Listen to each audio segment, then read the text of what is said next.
Hello students.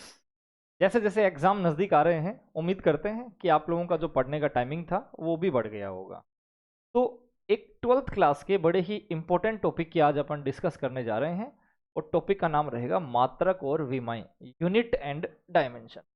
12th class के अंदर, 12वीं क्लास के अंदर जितने भी मात्रक होते हैं, जितनी भी विमाएं होती हैं, मतलब यूनिट और डायमेंशन, वो सारी अपन एक ही जगह पे लेके आने की कोशिश करते हैं।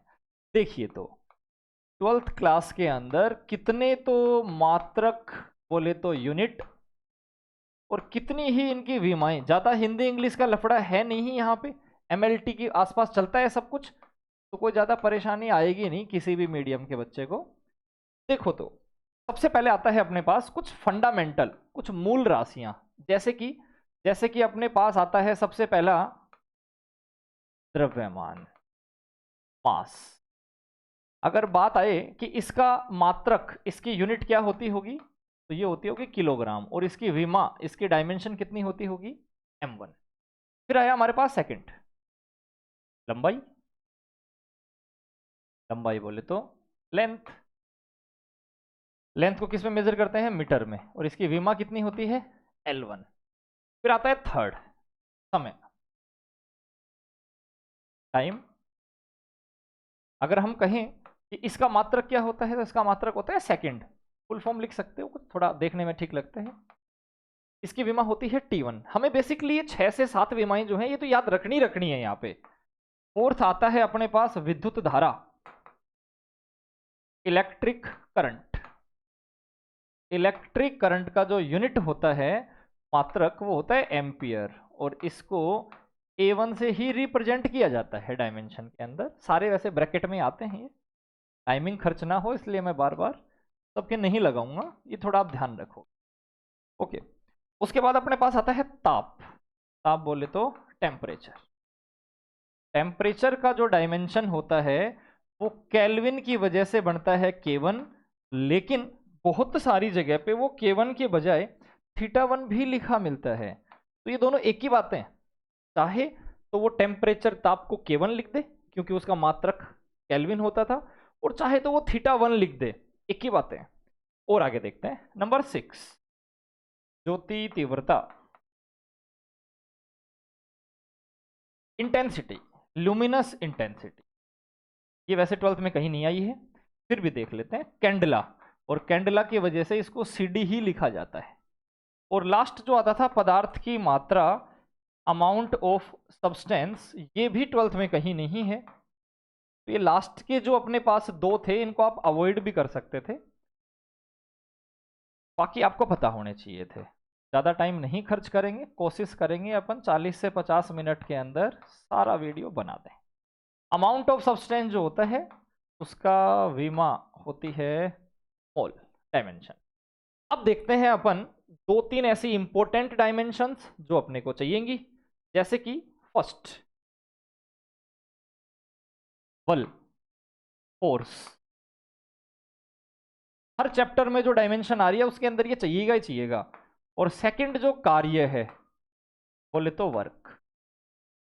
इसकी डायमेंशन और जो ऊर्जा होती है, एनर्जी, उसकी डायमेंशन सेम ही होती हैं।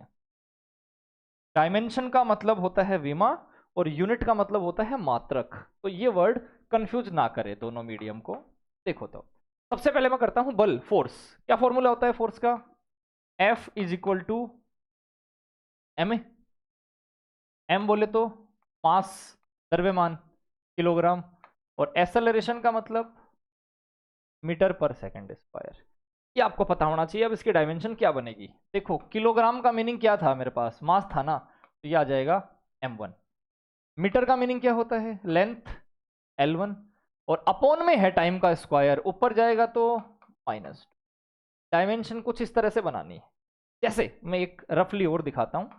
मानो अपने पास लिखा मिले किलोग्राम पर सेकंड क्यूब, और कोई कहे इसका विमा, इसका डायमेंशन बनाइए। कैसे बनेगा, आप पहले ये देखो इसके अंदर MLT में से बेसिकली क्या है आपके पास। जैसे मैंने देखा मेरे पास है किलोग्राम, इसका मतलब मेरे पास है मास कितना, 1, और अपॉन में है सेकंड, इसका मतलब इसके डिवाइड में लेंथ भी पड़ी है, सॉरी, इसके डिवाइड में सेकंड है ना, टाइम भी पड़ा है कितना, 3 टाइम। अगर ठीक से लिखूं तो m1t-3। डायमेंशन कुछ इस तरह से बनती है। एक और देखो, ऊर्जा एनर्जी, उसके बाद अपन 12th क्लास के स्टार्ट कर देंगे, 11th से अपने को कोई लेना देना नहीं है, ये बेसिक है, ये चाहिएंगी अपने को। एनर्जी से बढ़िया है मैं वर्क से स्टार्ट करूं, क्योंकि मेरे पास जो वर्क होता है उसका फॉर्मूला बड़े आराम से पता होता है मुझे, W is equal to Fs, कार्य बराबर बल गुणा विस्थापन। अच्छा, सबसे पहले मैंने बल की बात की, बल का अभी अभी मेरे पास वो डायमेंशन था m1 l1 t-2, और ये है s का मतलब था यहाँ डिस्प्लेसमेंट, विस्थापन, तो उसका मतलब ये बनेगा l1, और जब मिक्सअप करके लिखते हैं तो m1 l2 t-2।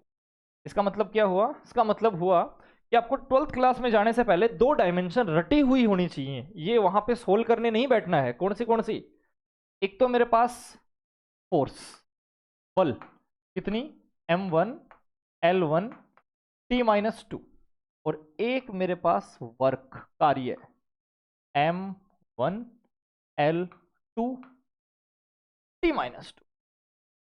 अगर दो डायमेंशन आपको बिल्कुल एक्यूरेट अंगुलियों पे हैं तो उसके बाद 12th के डायमेंशन में आपको इतना ज़्यादा परेशानी नहीं होगी। बाकी तो सब कुछ फॉर्मूलों के ऊपर डिपेंड होता है, जितने अच्छे फॉर्मूले याद होंगे उतना ही बढ़िया आपको याद होगा। देखो तो सबसे पहले आते हैं अपन चैप्टर नंबर 1 में। पहला चैप्टर क्या था? पहला जो चैप्टर था विद्युत आवेश, इलेक्ट्रिक चार्ज एंड फील्ड, उसके अंदर पहली विमा बनती है अपनी विद्युत धारा, थोड़ी देर पहले बना चुके हैं अपन इलेक्ट्रिक करंट,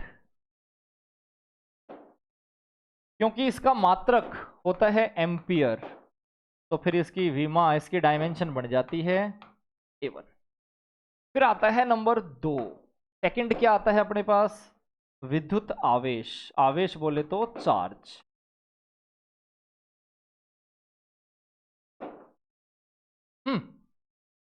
धारा का फॉर्मूला ध्यान है, 10th क्लास से स्टार्ट हो गया था, I is equal to Q upon T.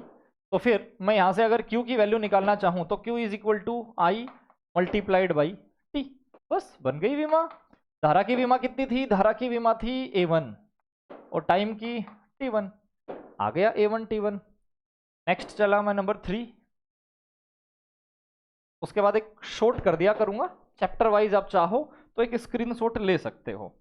Third आया अपने पास विद्युत क्षेत्र या विद्युत क्षेत्र की तीव्रता, इलेक्ट्रिक फील्ड इंटेंसिटी।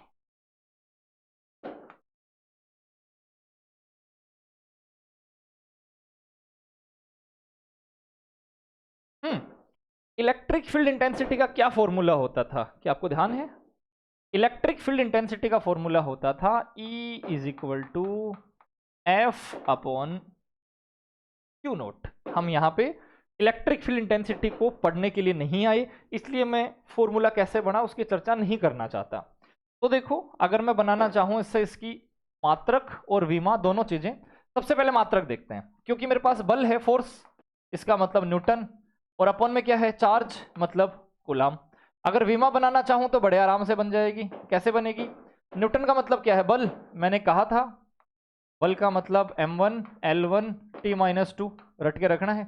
और आवेश अभी अभी बनाइए, आवेश A1 T1, तो उसका मतलब यहाँ पे आ जाएगा ये A1 T1, और मिक्स किया तो कितना बना? m1 l1 t-3 A-1। Simple, ये आ गया अपने पास विद्युत क्षेत्र।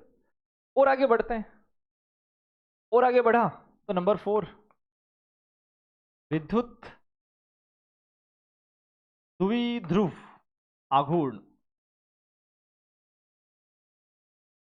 Electric dipole moment. क्या विद्युत द्विध्रुव आघूर्ण का फॉर्मूला याद है? P is equal to Q into two A, जहां Q का क्या मीनिंग होता था? Q का मतलब आवेश, चार्ज मतलब कूलाम, और 2A का मतलब डिस्टेंस बोले तो मीटर। कूलाम का मतलब क्या है मेरे पास? A1 T1, और मीटर का मतलब क्या है? L1। बन गई विमा, सिंपल। कोई दिक्कत हो तो एक बार बैक में वापस चले जाया करो। इस चैप्टर के अंदर और क्या आया था अपने पास? बिल्कुल अपने पास यहां पे इसके अंदर आया था एक बल आघूर्ण। बल आघूर्ण बोले तो टॉर्क। वैसे बल आघूर्ण की 3 डायमेंशन होती हैं अलग अलग जगह पे, मैं आपको तीनों एक ही जगह पे दिखा देता हूं। एक तो अपने 11th क्लास में पढ़ा था, tau is equal to R cross F. उसके बाद अपन ने 12th के चैप्टर नंबर 1 में पढ़ा, tau is equal to P cross E. और एक अपन ने पढ़ा मैग्नेटिक फील्ड वाले चैप्टर के अंदर, tau is equal to M cross P. तो कंफ्यूज नहीं होना है, एक्चुअल में हैं तो तीनों बल आघूर्ण ही ना। और बल आघूर्ण का मतलब क्या होता है वो आप फर्स्ट से देखो, ज्यादा अच्छा समझ में आता है। ये क्या है? बल, फोर्स, इसका मतलब इसका यूनिट होगा न्यूटन। और ये क्या है? दूरी, डिस्टेंस, इसका मतलब इसका यूनिट होगा मीटर। और न्यूटन इंटू मीटर को क्या बोलते हैं अपन? जूल। कार्य का जैसा काम हो रहा है ये वर्क, और वर्क तो हमने रट रखा है m1 l2 t-2, दो ही तो रटवाए थे। सिंपल। अगर फिर भी आप चाहोगे सर यहां से फाइंड आउट करेंगे तो भी वो का वही आएगा। जैसे मैं एक और करके दिखा देता हूं। सबसे पहले यहां पे आया P। P का मीनिंग क्या होता था? P का मीनिंग होता था Q इंटू 2A। यहां पे आया E। E का मीनिंग क्या होता था? E is equal to F upon Q. Q से क्यू कट गया, देखो बचा क्या? फोर्स मतलब न्यूटन, दूरी डिस्टेंस मतलब metre. Newton into metre, newton into metre को जूल कहते हैं, और जूल का डायमेंशन होता है m1 l2 t-2। इसका मतलब सिंपल सा था कि जब भी कभी आपको बल आघूर्ण मिल जाए तो आप रट के रख सकते हो। जो वर्क की डायमेंशन होती थी कार्य की, वही सेम होती है ऊर्जा एनर्जी की, और वही सेम होती है बल आघूर्ण की। हो सकता है कल को आपको क्वेश्चन ऐसे भी मिल जाए कि इनमें से अलग विमा, अलग डायमेंशन किसकी है, छांटिए, और आपको 4 ऑप्शन मिल जाएं। तो 3 तो एक जैसी है, चाहे आप कार्य वर्क की बात करो, चाहे आप ऊर्जा एनर्जी की बात करो। ऊर्जा कोई सी भी हो सकती है, गतिज ऊर्जा, स्थितिज ऊर्जा, काइनेटिक एनर्जी, पोटेंशियल एनर्जी, सबके लिए सेम ही होता है ये। उसके बाद आते हैं अपन चैप्टर नंबर 2 में। चैप्टर नंबर 2 क्या कहता है? चैप्टर नंबर 2 कहता है सबसे पहली डायमेंशन आती है विभव। विभव बोले तो पोटेंशियल। फॉर्मूला क्या था इसका? इसका फॉर्मूला था V is equal to W upon Q. Q naught लगा दोगे तो भी कोई इश्यू नहीं। चलो, वर्क, कार्य, कार्य की विमा, सॉरी पहले मात्रक पे आ जाते हैं। कार्य का मात्रक जूल, और आवेश का मात्रक कूलाम। विमा तो बड़ी आसान है, कार्य की विमा m1 l2 t-2, और आवेश के लिए क्या होता था? a1 t1। अच्छे से लिख लो, m1 l2 t2 था, और एक t और ऊपर जाएगा माइनस होके तो t-3, और ये a-1। सिंपल। अच्छा, अगर कोई विद्युत विभव के बजाय ये लिख दे कि विद्युत विभवांतर, इलेक्ट्रिक पोटेंशियल डिफरेंस, तो भी सेम ही होता है। इसके अंदर दूसरा आता था अपने पास विद्युत स्थितिज ऊर्जा।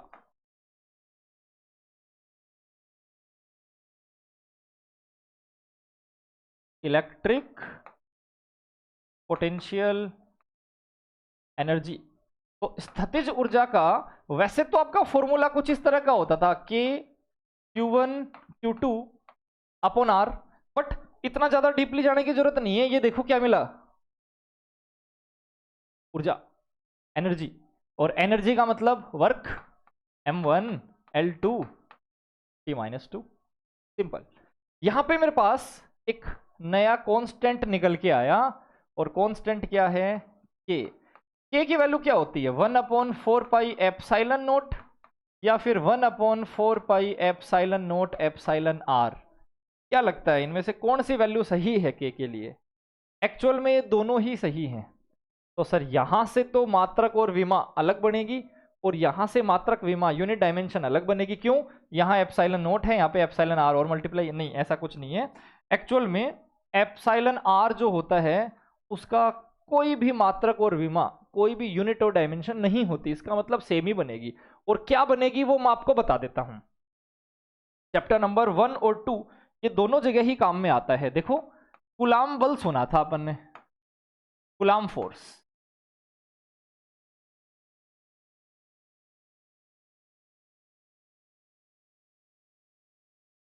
क्या होता था कूलाम फोर्स? कूलाम फोर्स होता था कुछ इस तरह से, F इज इक्वल टू के Q1 Q2 upon R square. इसका मतलब अगर मेरे को कोई ये कहे कि कूलाम बल का भी मात्रक बता दो सर, सिंपल सी बात है, फोर्स ही तो है, फोर्स का मतलब न्यूटन, और आगे के सारे आप देख चुके हैं पहले ही। ठीक है, हमें क्या चाहिए था, हम आए थे यहाँ के लिए। तो अगर मैं यहाँ से के की वैल्यू निकालूं तो कितनी आएगी? इधर F पड़ा है, इसको मल्टीप्लाई में ले जाऊंगा तो आर स्क्वायर, और यहाँ जो दोनों मल्टीप्लाई में थे, गुणा में थे, वो दोनों इधर आएंगे तो भाग में आ जाएंगे। इसका मतलब Q1 इंटू Q2। सबसे पहले हमें कहा गया इसका यूनिट बताओ, इसका मात्रक बताओ, तो इसका यूनिट है न्यूटन, डिस्टेंस का स्क्वायर मतलब मीटर स्क्वायर, और अपॉन कूलाम इंटू कूलाम बोले तो कूलाम स्क्वायर। कोई चाहे कि डायमेंशन बनानी है इसकी तो बड़ी ही आराम से बन जाएगी। न्यूटन का मतलब क्या है? न्यूटन का मतलब है m1 l1 t-2, बल ही तो है, बल का तो रटा था अभी। उसके बाद क्या आया अपने पास? मीटर का स्क्वायर, मीटर बोले तो L2, और अपॉन में है कूलाम स्क्वायर। कूलाम का यूनिट क्या होता था? A1 T1। स्क्वायर करना है, एक बार और लिख दो A1 T1, अच्छे से एडजस्ट करो, आंसर आ गए। m1 L नीचे है, नहीं है, ऊपर 3 है, L3 t-2 तो था, और 2 t और चले जाएंगे, t-4 और A-2। इस तरह से बना अपने पास k का डायमेंशन, कूलाम कांस्टेंट, सिंपल सी बात। हाँ, k की वैल्यू की बात चल रही थी, 1/4 पाई एप्सिलॉन नोट। RBSC शायद 2015 या 2025 या 2024 में सेम क्वेश्चन रिपीट हुआ था, इसका मात्रक पूछ रखा था एप्सिलॉन नोट का। निकल जाएगा, इधर ले आओ एप्सिलॉन नोट को, तो ये बनेगा 1/4 पाई के। इसका मतलब के का मात्रक और के की विमा जो भी होती थी उसका उल्टा बनेगा, उसका रेसिप्रोकल बनेगा। तो देखो जरा, जो के था उसका मात्रक था newton metre square upon coulomb square, तो फिर एप्सिलॉन नोट का मात्रक कितना बनेगा? Coulomb square upon newton into metre square. इसकी विमा कितनी बनेगी भाई? डायमेंशन के की जितनी भी होती थी उसका उल्टा कर दो, उल्टा करूंगा तो m-1 L-3 T-4 A-2। Simple.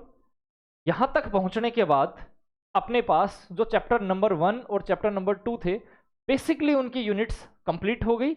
मुझे नहीं लगता कि यहां से कोई यूनिट बची है। उसके बाद आते हैं अपन चैप्टर नंबर 3, मोस्ट इंपॉर्टेंट। यहां से बहुत सारे मात्रक और विमाएं बनती हैं। देखो तो सबसे पहले आया पहला, विद्युत धारा। वैसे मैंने ऊपर बना दिया था इसका, लेकिन फिर भी एक बार फिर से ध्यान रखो, इलेक्ट्रिक करंट। करंट का मतलब क्या है? करंट का मतलब A1। फिर आया इसी के साथ धारा घनत्व, करंट डेंसिटी,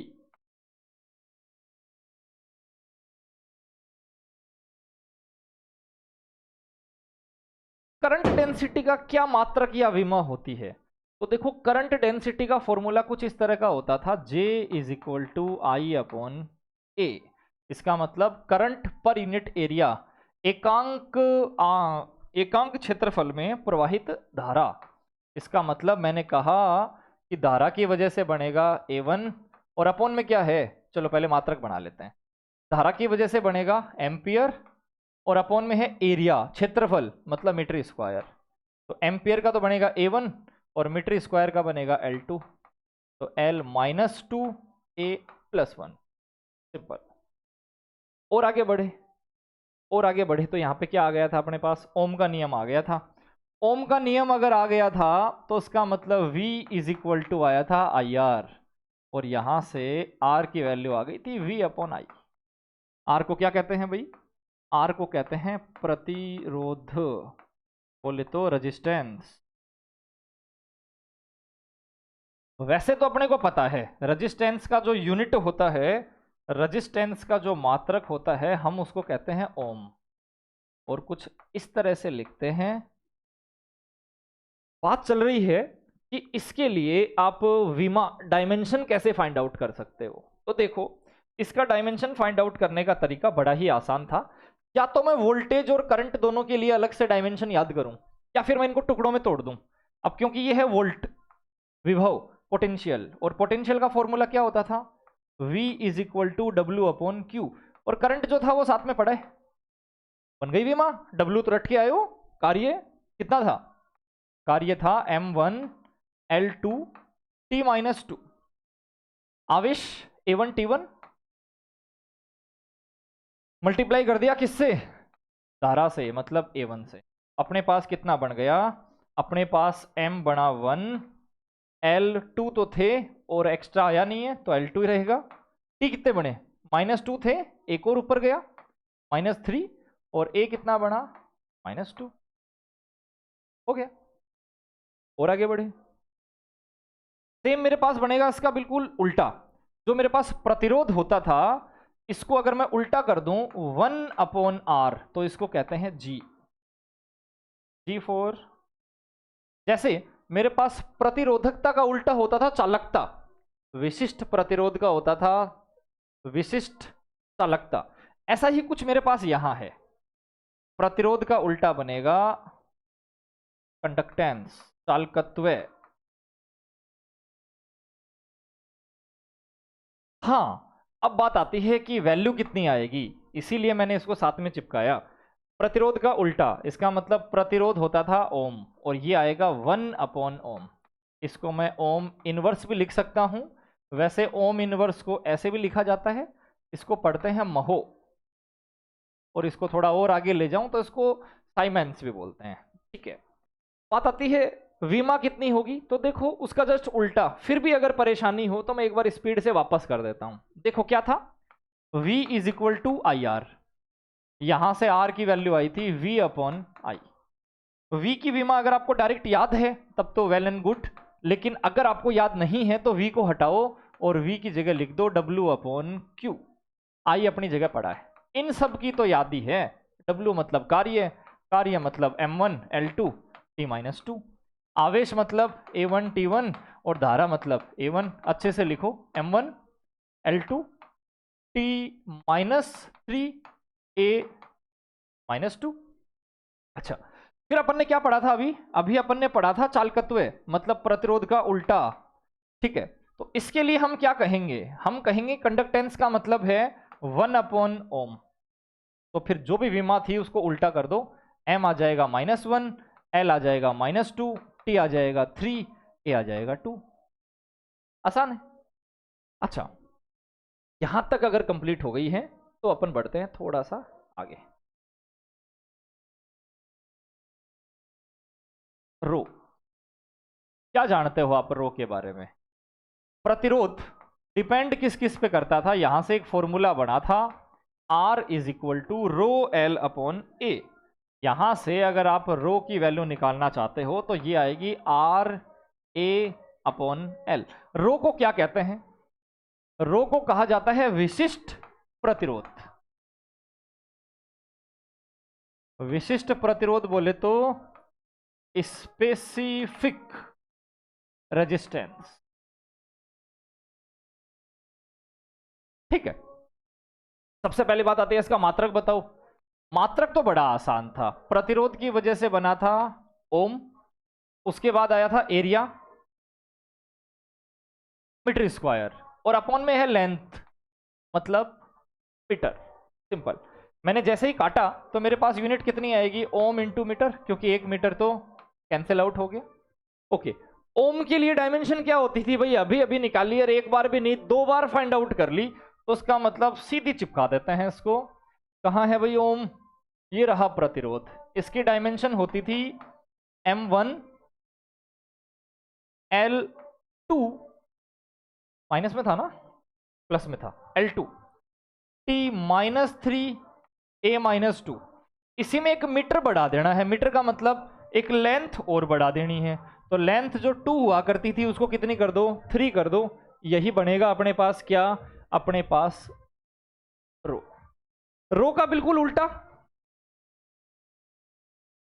चालकता,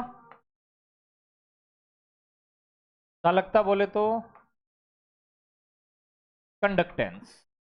चालकता का फॉर्मूला होता था सिग्मा इज इक्वल टू 1/रो, और अगर इसी को मैं कंटिन्यू करूं तो मेरे पास जो भी रो के लिए विमा आई है उसका कर दो उल्टा, तो m-1 l-3 t3 और a2, सिंपल। बेसिकली यही होते थे इस चैप्टर में। थोड़ा सा और डीपली इस चैप्टर को ले जाएं तो अपने पास आता था अगला आता था अपने पास ड्रिफ्ट वेलोसिटी।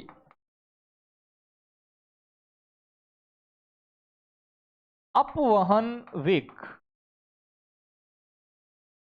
नाम से समझ में आ रहा है भाई क्या है ये वेलोसिटी है, ये वेग है। और वेलोसिटी होगी इसका मतलब वो होगी मीटर पर सेकंड में।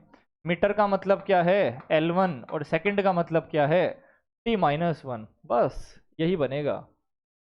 और आगे बढ़े, अगर और आगे बढ़ना हो तो इस चैप्टर में कुछ और बचा, बिल्कुल बचा। थोड़ा सा और आगे गए थे अपन तो अपने पास आया था एक म्यू, गतिशीलता।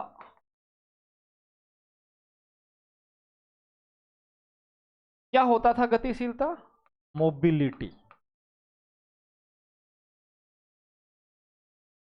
बोर्ड वालों का ये भी फेवरेट होता है, क्यों? क्योंकि ऐसा कोई बच्चा नहीं होगा जो 11th में मोबिलिटी सुन के आया होगा। ऊपर वाले तो फिर भी 11th में एक बार आप देख के आते हो, चाहे याद ना होते हो आपको। देखो तो इसकी विमा कहां से निकाली जा सकती है? अगर आपको फॉर्मूला याद हो अपवहन वेग का, ड्रिफ्ट वेलोसिटी का, तो कुछ ऐसा ही होता था, v is equal to mu into E. तो फिर म्यू की वैल्यू कितनी आ गई थी? v अपॉन ई। डायरेक्ट यूनिट बनाओ ना, झंझट ही खत्म। v क्या होता है यहाँ पे? यहाँ पे v का मतलब होता था वेग, वेलोसिटी, इसका मतलब मीटर पर सेकंड। और e की वैल्यू कितनी होती है? देखो v is equal to E D, तो E is equal to V divided by D. V बोले तो वोल्ट, और अपॉन में मीटर है, ऊपर चला जाएगा तो इसका मात्रक बनेगा metre square upon volt into second. बनाओ विमा। विमा में तो कोई परेशानी नहीं होनी चाहिए अगर मात्रक बन गया तो। कैसे? मीटर का मतलब L2। एक बार वोल्ट को छोड़ो, सेकंड के लिए लिखो, सेकंड का मतलब T1। वोल्ट अलग से देख लो, V इज इक्वल टू कितना होता था? W upon Q.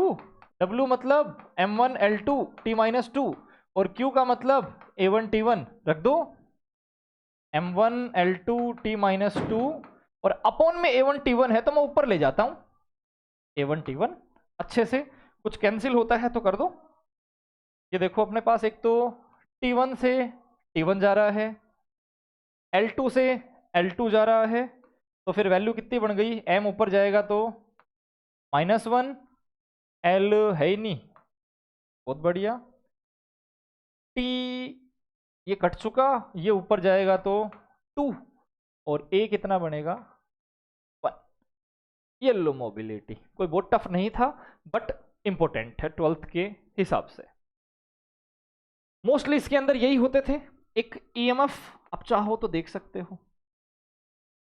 ईएमएफ को क्या बोलते हैं भाई? ईएमएफ को बोलते हैं विद्युत वाहक बल। विद्युत वाहक बल का मतलब क्या है? वोल्ट। और ये पड़ा वोल्ट का मतलब। मैं एक बार देखता हूं क्लास का टाइमिंग। क्लास चली गई 30 मिनट पे, इतनी जल्दी? अभी तो अपने पास बहुत सारे डायमेंशंस बची हुई हैं। नेक्स्ट चलते हैं फिर अपन। आगे ज़्यादा आएंगी नहीं, दो चार ही आएंगी। नेक्स्ट चैप्टर जो आता था अपना, chapter number 4, moving charge and magnetism. सबसे पहले आता था उसके अंदर, चलो यहां से स्टार्ट करते हैं, चुंबकीय बल। एक्चुअली में बल लिखना नहीं चाह रहा था, फिर मैंने सोचा कंफ्यूजन ना रहे किसी के। बल का मतलब क्या होता है? Force, Newton. और न्यूटन का मतलब वही रटा हुआ M1 L1 T-2। सेकंड, चुंबकीय क्षेत्र।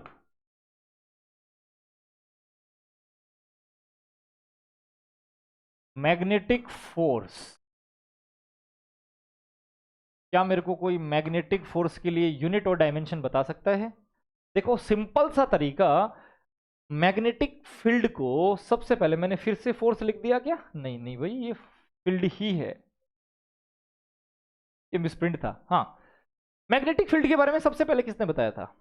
एक ऐसा साइंटिस्ट जिसने ये कहा था कि ये वायर वगैरह का तामझाम की जरूरत नहीं है, एक घर से दूसरे घर में मैं सीधा इलेक्ट्रिसिटी भेज सकता हूँ, और उसका नाम था टेस्ला। लेकिन उसके प्रोजेक्ट को आगे चलने ही नहीं दिया गया था, ऐसा हिस्ट्री बताती है। देखो तो सबसे पहले बात आती है चुंबकीय क्षेत्र का यूनिट, मैंने आपको बता दिया, ये होता है टेस्ला। अब टेस्ला को आप अदर यूनिट में तोड़ो, क्योंकि डायरेक्ट टेस्ला की तो विमा आपको पता नहीं है। फोर्स के क्या क्या फॉर्मूले जानते हो? मैं तो मूविंग चार्ज के लिए, गतिमान आवेश के लिए बेसिक फॉर्मूला जानता हूं इसका, F is equal to Q V B sine theta. Theta को तो हटा दो, थीटा तो कोई काम का नहीं है अभी, ठीक है। और बच गया क्या अपने पास? Q V B. बी की वैल्यू चाहिए, तो बी की वैल्यू कितनी आ जाएगी? F upon Q into V. Line में लग जा। देखो तो आगे सबसे पहले आया मेरे पास क्या? फोर्स, बल। कितना बढ़ता है? m1 l1 t minus two. Upon में आया आवेश, आवेश का मतलब क्या है? a1 t1, और उसके मल्टीप्लाई में आया v। अब आपको यहाँ v का मतलब पता होना चाहिए कि ये विभव वोल्टेज को बता रहा है या फिर वेलोसिटी को। तो ये बताता था वेलोसिटी को, और वेलोसिटी का मतलब क्या होता है? मीटर पर सेकेंड। सोल्व करो, आंसर निकालो। यहां से अगर देखा जाए तो t का पावर +1 t के पावर -1 को कैंसिल कर देता है, l का पावर +1 -1 को कैंसिल कर देता है, और अपने पास जो वैल्यू बनेगी वो बनेगी m1 l0 t -2 a -1। हो गया? फिर से देख सकते हो, ये भी इंपॉर्टेंटो में आता है।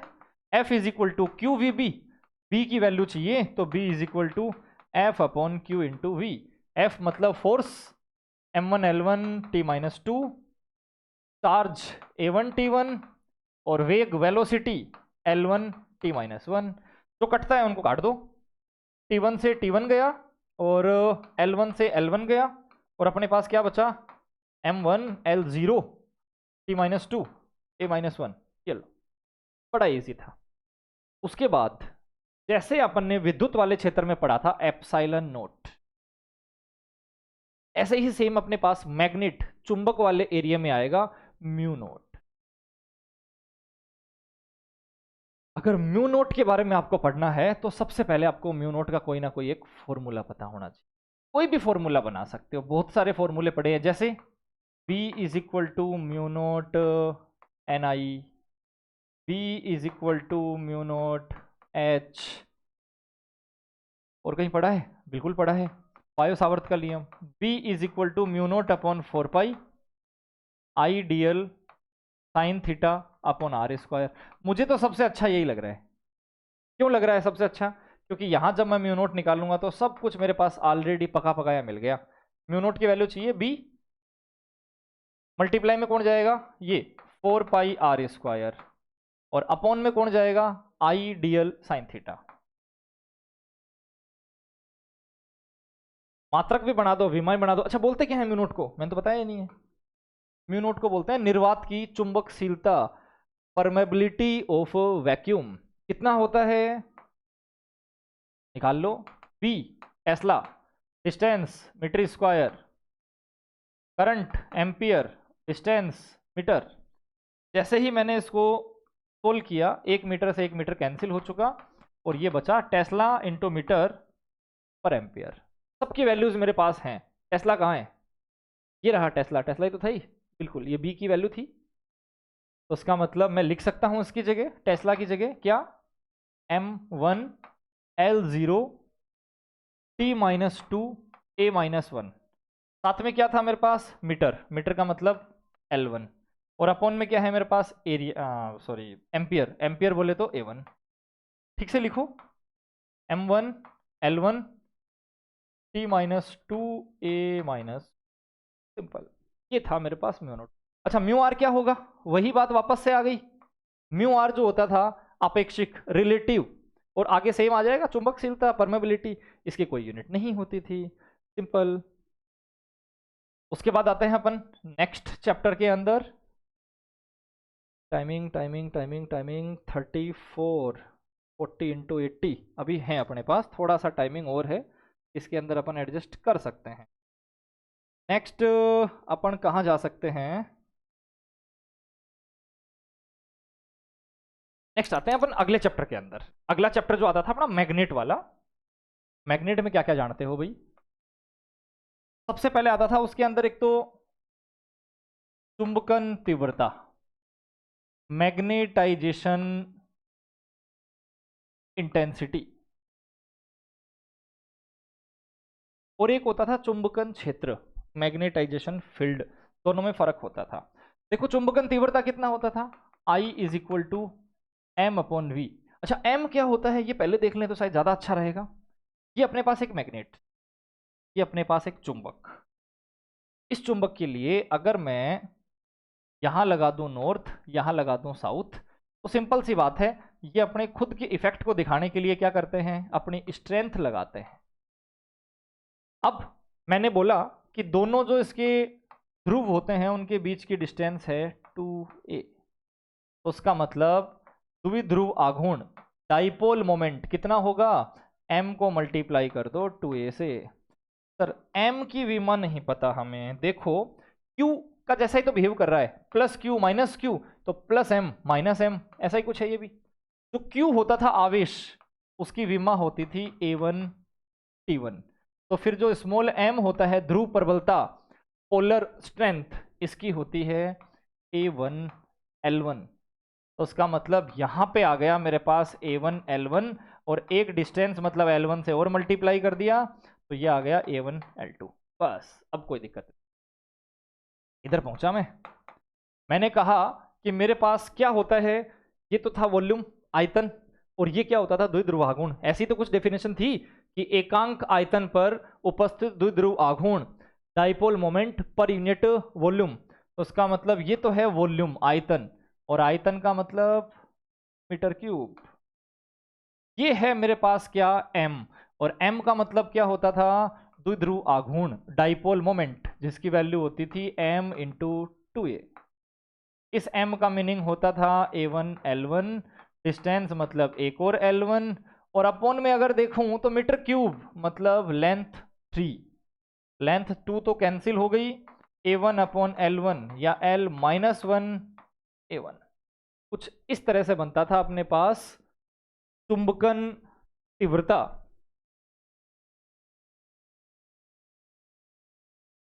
नेक्स्ट आता है अपने पास चुंबकन क्षेत्र।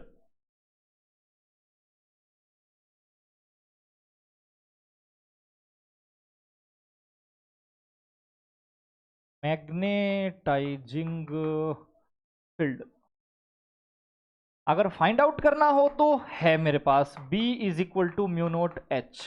तो H की वैल्यू कितनी आ जाएगी, B अपॉन म्यू नोट। लेकिन मैं फाइंड आउट करूंगा नहीं, क्यों, क्योंकि मुझे डायरेक्ट याद होना चाहिए कि जो चुंबकन तीव्रता, मैग्नेटाइजिंग इंटेंसिटी होता था, वही सेम यूनिट होता है इसका। और मैग्नेटाइजिंग इंटेंसिटी कितना होता था, एम्पियर पर मीटर। कहाँ है, ये रहा। उसका मतलब ये भी सेम ही होता है, एम्पियर पर मीटर। और डायमेंशन बनानी पड़े तो वो भी सेम ही आएगी, L माइनस 1 A1। नेक्स्ट आता था चुंबकीय प्रवृत्ति, मैग्नेटिक सक्सेप्टिबिलिटी।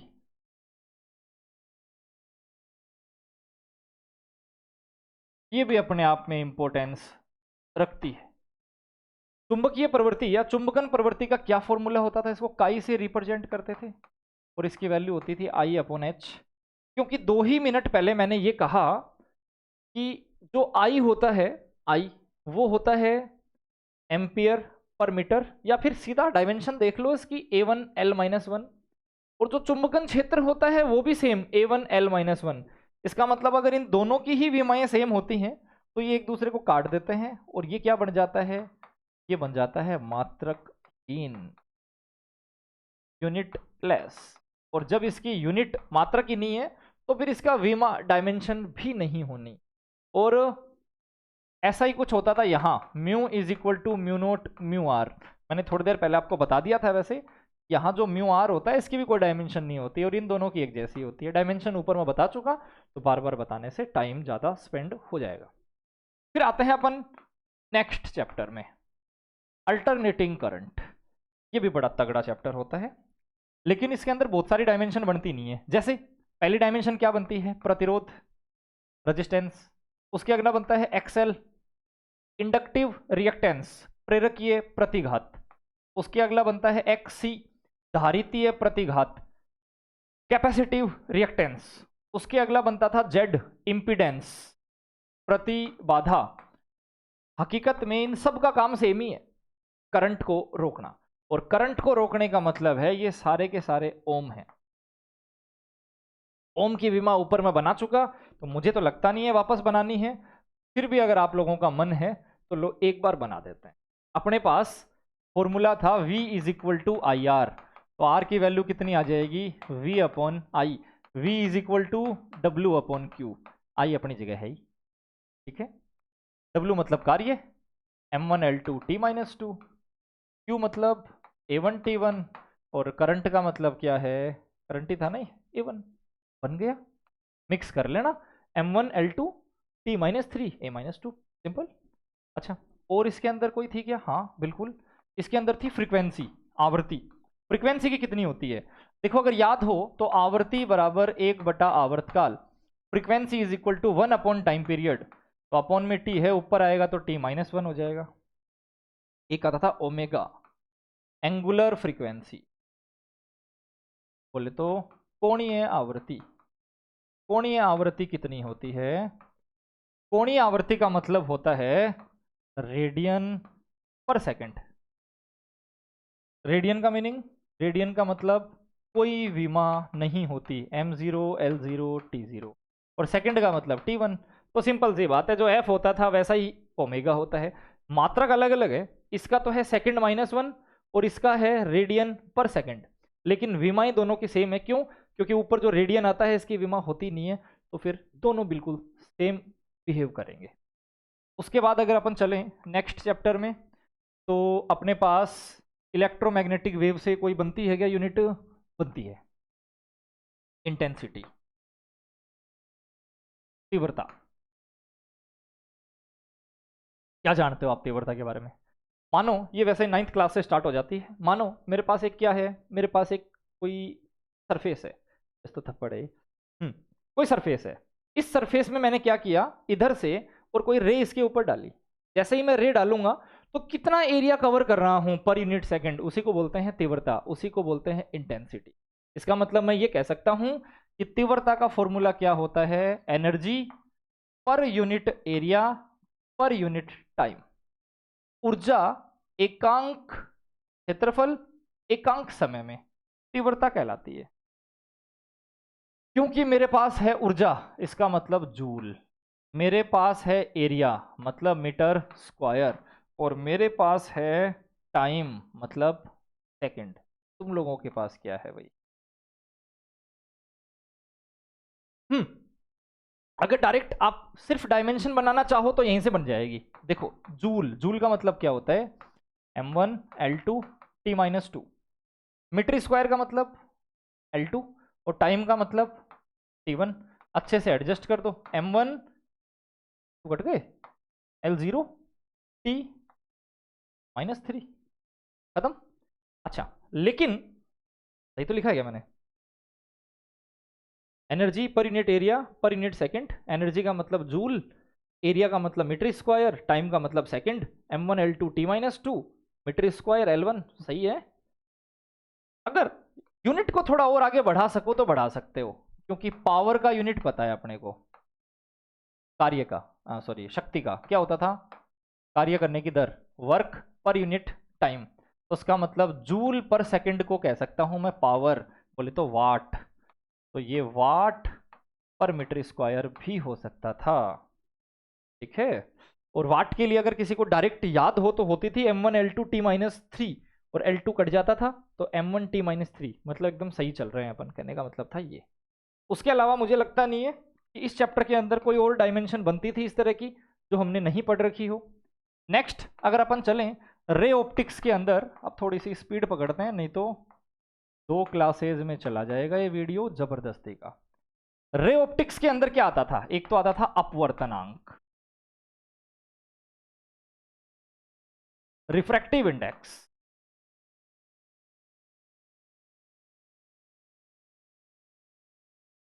रिफ्रैक्टिव इंडेक्स का क्या फॉर्मूला होता था? n is equal to C upon V. इसका मतलब c क्या होता था? Speed of light metre per second, और वेलोसिटी वेग मीटर पर सेकंड। एक्चुअल में जब ये दोनों कटे तो अपने पास क्या बचा? अपने पास बचा सब कुछ जीरो, m0 l0 t0। तो सिंपल सी बात थी, अपवर्तनांक जो होता है वो मात्रकहीन और विमाहीन राशि होती है। उसके बाद आया था अपने पास फोकल लेंथ, फोकस दूरी, फोकल लेंथ। फोकल लेंथ का मतलब क्या है? लेंथ ही तो है, लेंथ का मतलब मीटर और मीटर का मतलब L1। अच्छा, उसके बाद अगर मैं थर्ड के ऊपर चलूं,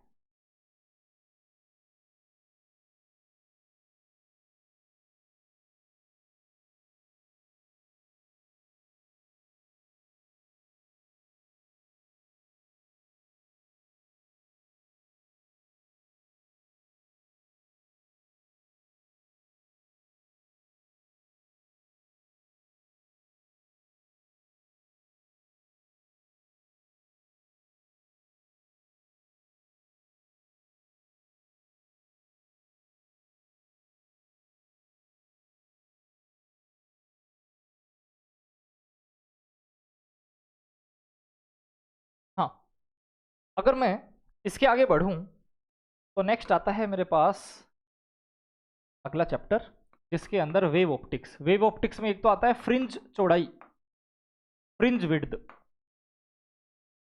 beta is equal to lambda D upon D. देखा जाए तो ये दोनों होती थी दूरियां, डिस्टेंस कट गए, और ये है मीटर, इसका मतलब L1। एक आता था मेरे पास डेल्टा एक्स और एक आता था डेल्टा फाई। डेल्टा एक्स का मतलब क्या है?